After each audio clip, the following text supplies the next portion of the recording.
Namaste. I want to say thank you very much to IMC for this opportunity and also for the university for inviting us.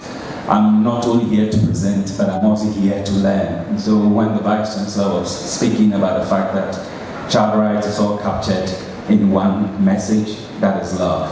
I just love it because when you love, then I think every other thing continues.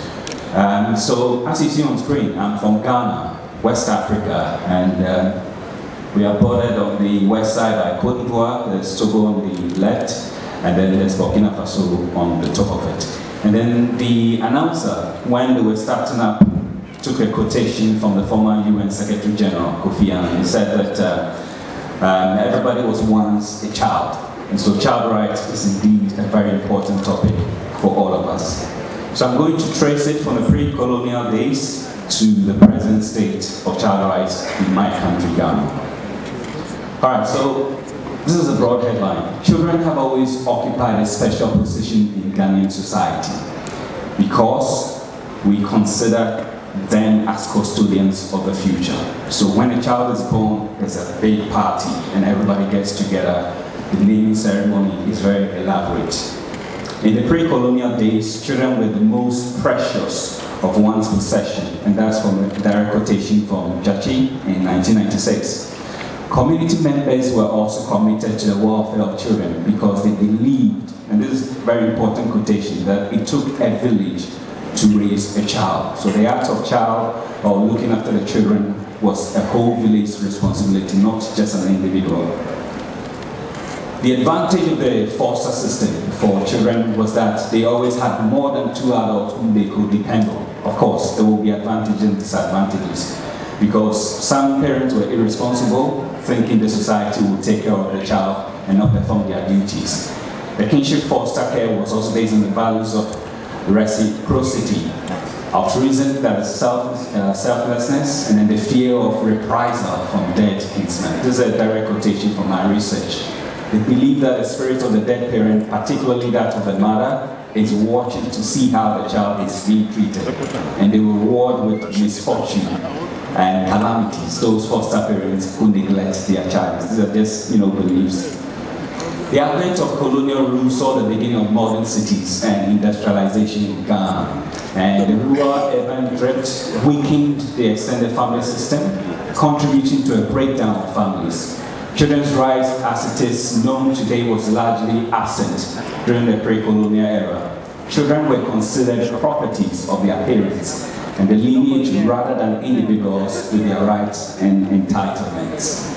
After Ghana gained independence from the British in 1957, the government introduced the Education Act of 1961. There were other acts which were enacted over the period, and Ghana eventually signed and ratified the UN Convention on the Rights of the Child on the 29th of January 1990. Now, of course, the framework ensures minimum standards for the rights to which a child is entitled and abiding by a minimum standard for a child's well-being.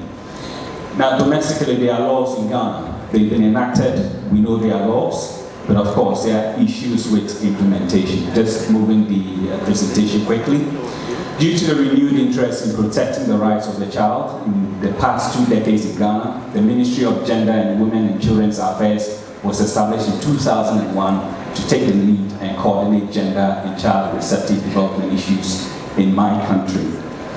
And then there's been some positives, because constitutionally, our constitution provides for tuition-free, compulsory, and universal basic education for all children from kindergarten through to the high school in Ghana. In September 27, the government began phasing a program to provide tuition-free enrollment in senior high schools, beginning with first-year students. And that has been going on. There are issues. The Child Marriage Unit of the Domestic Violence Secretariat of the Ministry of Gender and Women's Affairs continues to lead government effort to combat child marriage in my country.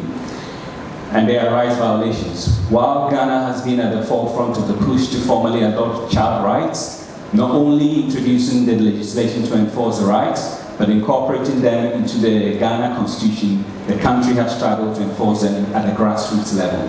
There are issues with corporal punishment, There are issues with sexual abuse in schools. There are issues with early marriage. There are issues with female genital mutilation, child labor.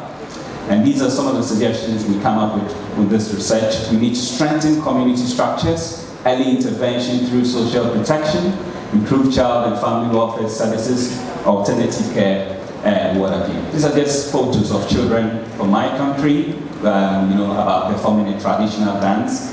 And this is normally how they do it, from the Krobo people in Ghana. These are kids from the school system at the kindergarten level. And these are some of the issues on the streets. Children, 10 years, 15 years, carrying heavy loads, as a means to survive. And we also have, at times, they give birth very early, so we carry their kids while they're doing this. There's been some interventions to register them with the National Health Insurance. It's a way of helping the kids out. About 5,000 of them were done just at a go. And these are the references that I brought up with. My name is Erasmus Kwao, diploma in journalism student at IIMC. Thank you very much for this opportunity.